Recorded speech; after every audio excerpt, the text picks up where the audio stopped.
पण मला आनंद होतोय की देशाचे लोकप्रिय आणि यशस्वी प्रधानमंत्री आदरणीय मोदी साहेब यांची अशी जादू आहे आणि ती जादूची प्रचिती आपण बिहारमध्ये पाहिलं आहे की बिहार जंगलराजपासून वाचला आणि विकासाकडे पुन्हा तो पुढे जातोय।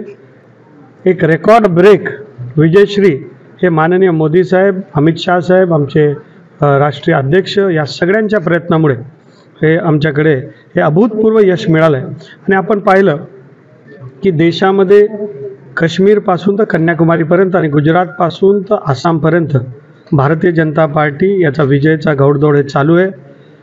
बिहार तो झांकी है, महाराष्ट्र अभी बाकी है और हमारी दोंडाईचा नगरपालिका उसमें बाकी है।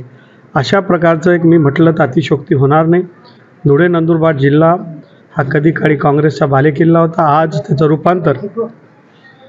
रूपांतर हे भारतीय जनता पार्टीचा बालेकिल्ल्यामध्ये झालेलं आहे। धुळे जिल्ह्यामध्ये आमदार सर्व प्रकारचे प्रतिनिधी आमचे आहेत। आपण पाहिलं की 4 नगरपालिकांची निवडणूक आहे, त्याच्यामध्ये शिरपूर, दोंडाईचा, शिंदखेड आणि पिंपळनेर। मी आपल्याला अत्यंत खात्रीने सांगतो की देवेंद्र फडणवीस साहेबांचे जे विकासाचे निर्णय आहेत आणि ज्या पद्धतीने महाराष्ट्र सरकारने काम सुरू केलं आहे, लोकांना विकासाने प्रभावित केलेलं आहे, त्यामुळे 100% भाजपा इथे येईल असा मनापासून विश्वास व्यक्त करतो। नंदुरबारची सुद्धा जबाबदारी आहे, त्याबद्दल सुद्धा विश्वास व्यक्त करतो।